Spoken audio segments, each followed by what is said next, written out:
Hey everybody, Meg here from Meg Colleen Designs. Thank you so much for joining. In today's video, I'm going to be showing you how to do a magic ring. It comes in very handy for any of my toy plush patterns. This guy's going to be available soon, but I've used the magic ring to start all 4 of his limbs and the base of his body. You can see here that center ring pulled nice and tight.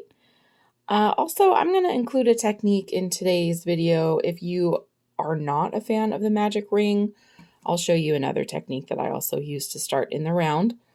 I'm using a 5 bulky weight yarn with a 9mm hook, but this can be done with any weight yarn and any size hook. So I've got my tail end here, and I am simply going to hold it with my thumb and wrap my yarn over and away from my body, and then around and cross, and then I'm just going to hold the bottom here with my pinky. I'm going to take my crochet hook, and we go underneath this first leg of yarn, over the second leg of yarn. We're going to hook that and pull it up and around. I am going to grab here where the yarns intersect and hold that nice and tight, and then grab my working yarn here. I'm going to yarn over it, and I'm just going to do a chain to start. I'm just going to place a couple of single crochets. All right, so we've got our chain to start, and you just work like normal. I'm just going to throw a couple of single crochets here. But this works for any beginning stitch. You can start with half doubles, doubles, trebles, anything you need.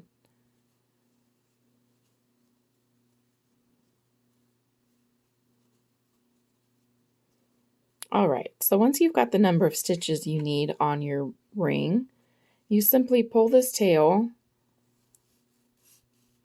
until it's as tight as you need it to be, like so. And then you can join your row or work in continuous rounds, whichever you prefer, whatever your pattern calls for. Oops.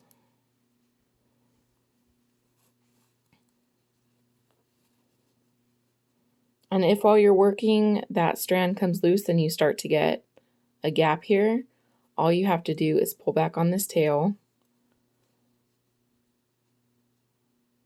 and then you can secure it with a knot or a loop or weave in your end, and then you won't have it come loose again.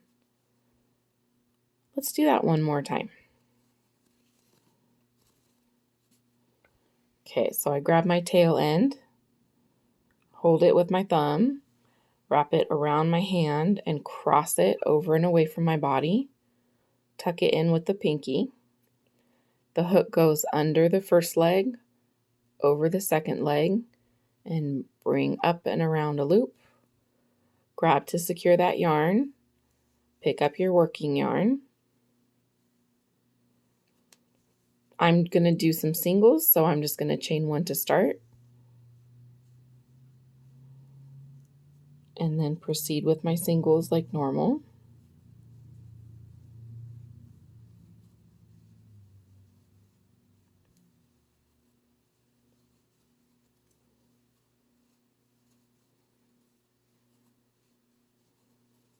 And do 6 singles here. And when you have the required number of singles or whatever stitch it is you're using on your hook, you simply pull your tail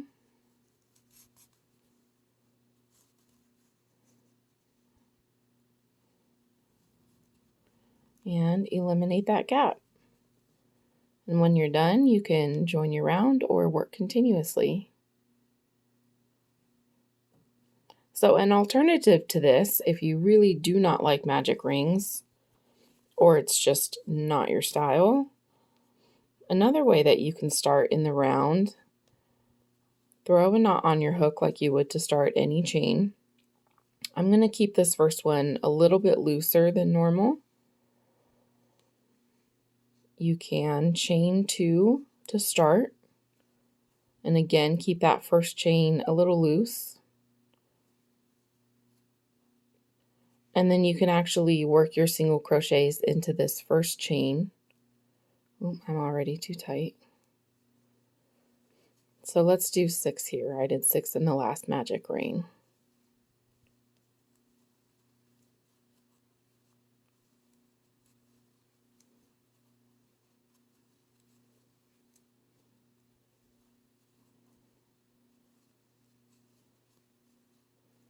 And while I'm working into this first chain, I am working over that tail piece. And then what that allows me to do is to scrunch it just like that magic ring. You don't get as tight of a center as the magic ring, but it's still definitely usable.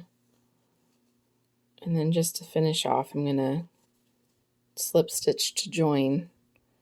And you can see that there is a little bit of a gap, but usually if you keep working that tail, you can usually pinch it closed. Alrighty, so that's it. If you guys have any questions or would like any other stitches or techniques explained, please like and subscribe for more. Drop a comment below. Thank you.